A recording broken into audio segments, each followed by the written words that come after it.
actually going to keep this in because I was planning a ridiculous intro to teach this song, and out of the, God, what is it? 600 pages? I opened it to a random page and it was 4 Sticks. The song that we're going to be learning today. That's your intro.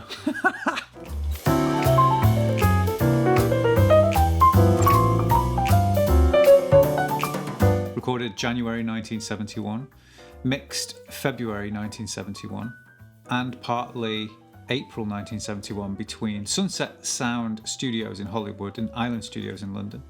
Producer Jimmy Page, executive producer Peter Grant, sound engineer Andy Johns, assistant sound engineer Tony from Ireland. Tony ? Tony the Tiger. We've been through that. He's great. Mixing Jimmy Page, Andy Johns. The genesis of 4 Sticks. Jimmy Page recalls that they tried 4 Sticks on numerous occasions and it didn't come off until the day Bonzo, who was just playing it with 2 drumsticks, as you would, picked up 2 sets of sticks and we did it. And clearly the track gets its title from John Bonham's use of 4 drumsticks, 2 in each hand. What a machine! Stop right there. Don't move. Take this hand, put it on your mouse or your trackpad, slide that cursor over to the like button, click, little bit to the right, sub, little bit to the right, bell, the bell, not you, slide down, click on the comment section. Alright Spud, how you doing mate? Love this. Have you got a Patreon? Oh, you do? Oh, isn't that a bargain for the tabs? Love you, mate. Post. Takes 30 seconds. Takes this long. It's more effort for me to keep doing this than for you to just actually do what I'm asking you to do. You've done it yet? You have, haven't you?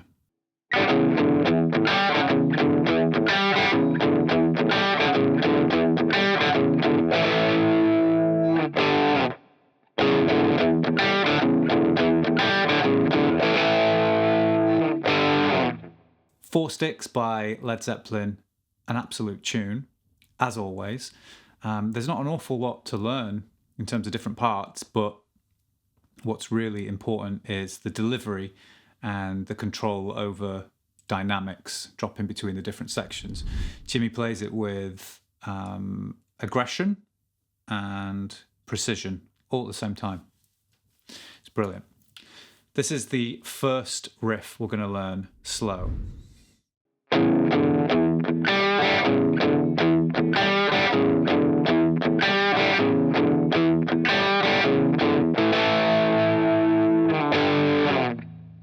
We're going to start with our index finger on the 4th fret of the A string, move that up to the 5th fret, and then drop the pinky on the 7th fret, the note E.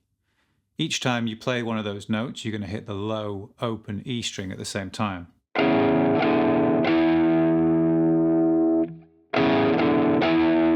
When we get to the 7th fret, I like to hit the low, open E again. You might catch the 7th fret of the A. It's also an E, like I said, so that's fine. So after that extra downstroke on the low E, you're going to hop the index finger over to the 5th fret of the D string, the note G. And I also want you to catch the open G, so the same note, on an upstroke at the same time, but bend the index finger just a fraction. So it warps slightly out of tune with the other one. And that's what gives it that kind of really gnarly kind of bite for a second. If you've done my Whole Lot of Love tutorial, it's exactly the same thing that happens with the 5th fret of the A string, the note D, playing it with the open D and pushing it. Gives it that edge.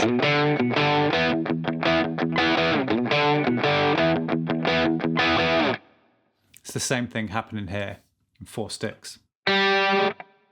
So after that little bend on the 5th fret, I do a passing upstroke where I kind of catch the low D, A and E strings. and then I'm back to the start, index finger on the 4.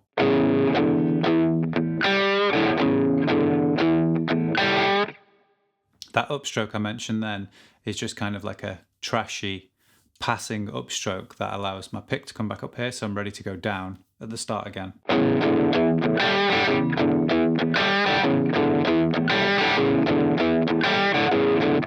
After a few repeats of that riff, we're going to land on an A5 power chord, index finger on the 5th fret of the E, and I use my pinky to bar the 7 on the A and the D.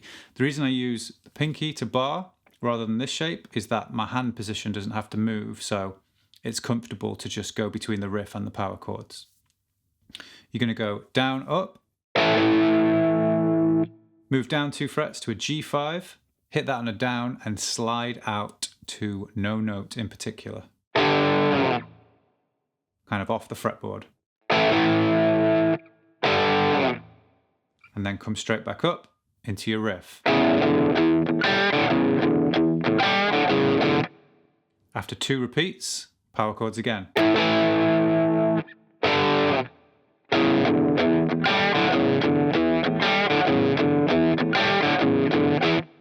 Here's the next section we're going to learn.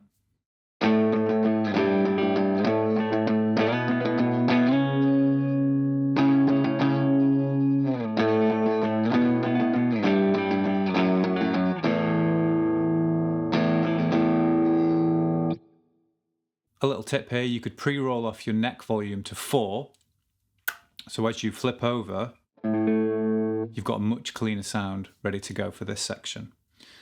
It's just going to be octaves throughout, and they're just sliding up and down on the same strings, so relatively simple.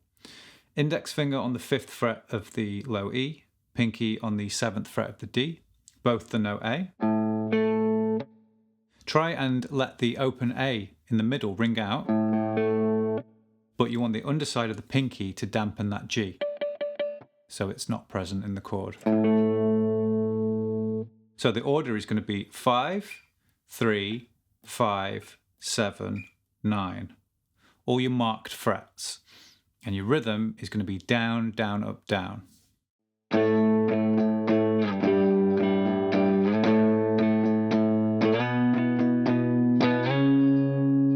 For that last jump from 7 to 9, we're going to slide in, sustain for a second, and then down, down, up, down. All together like this.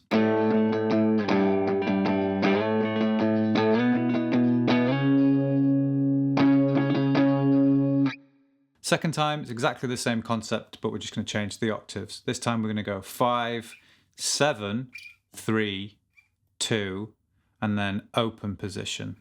But I'll cover that when we get there in a second. So.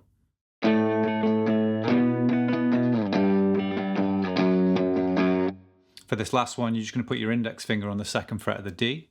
It's like playing an A power chord, but with the E in the bass.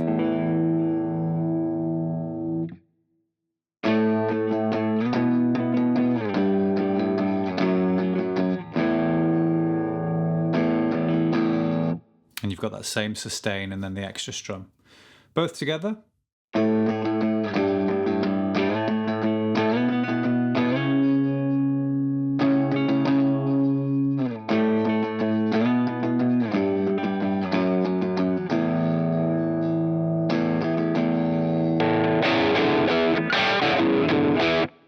All the way throughout that section, there is a single chord that continues to play.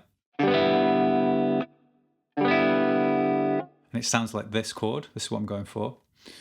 That is your E major shape slid up to the position of G on the 5th and the 4th frets, but with the B and the E string open at the top. It's a G6 basically, because the B is the major 3rd in G. So that's already in the chord anyway. And then the high E is our major 6th. So as the octaves are playing, there's another guitar doing that as an overdub.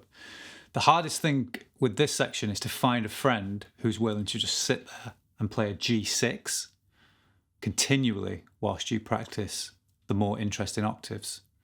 That person is out there. You've just got to find them. Next section.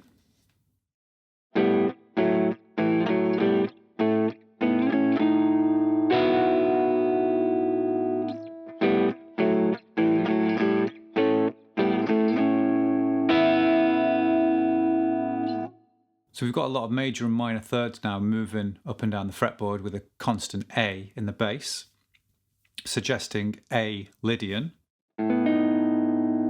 because one of them's got the sharp 4 in there, which gives it that real kind of dream-like quality for a second. It's really cool.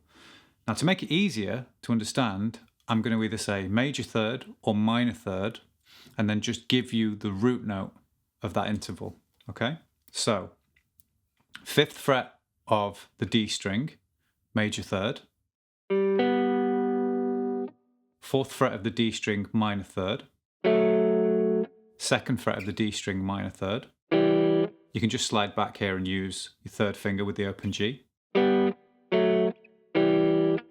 Come back the way you came, 4th fret, minor third. 5th fret, major third. And all that time you're going to put the A in the bass. After that, we're going to move up to the 7th fret, major third. And then you're going to move up to the 9th fret, major third again. 11th fret, minor third. 13th fret, minor third. All together.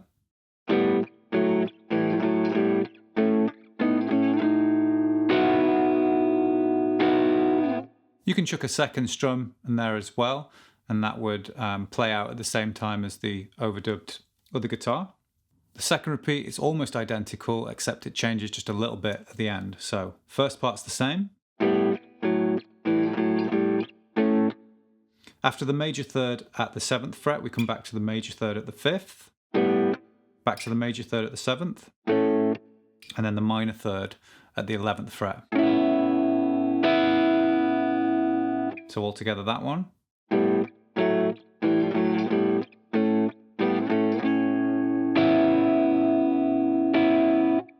And remember, if you want to go back to the opening riff, you can quickly flick that pickup selector down and go straight in.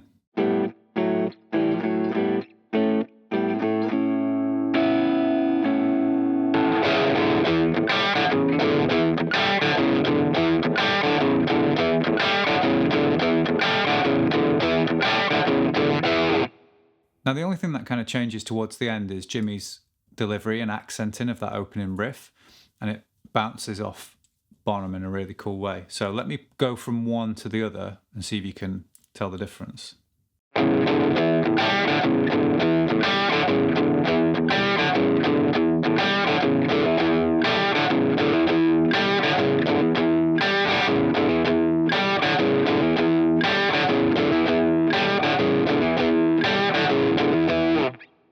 So what changes is, on the way up to the 7th fret of the A, we're going to hammer on from the 5 to the 7, and then hit a single open E in the bass,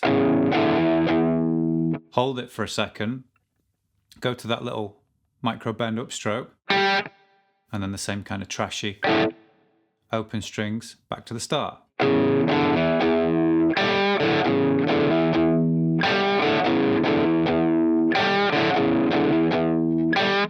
Puts a little break in after the hammer on, and it just changes the way that you respond to the riff. Again, going from one to the other.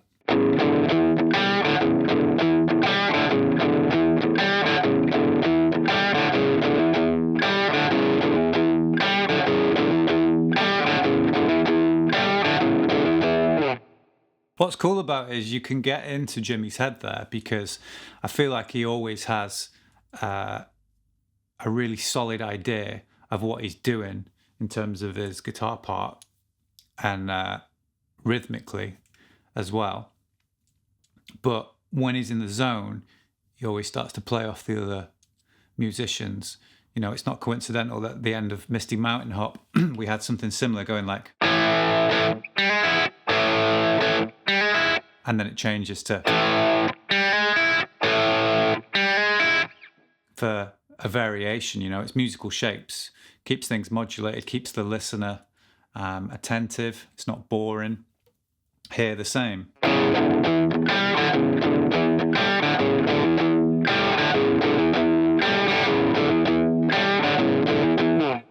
Rounds things off nicely. Man's a genius. The god of rhythm, master of melody. If you're absolutely bewildered with all these notes and picking directions and funky rhythms, and you need some help, head over to my Patreon, chuck us a $5, get the tab, have a little chat. You know the score. I know what you're thinking. You've covered quite a lot of this album on your channel already. Just done these two. What's next? Well, don't want to give anything away, but might need some help on this one. Gab?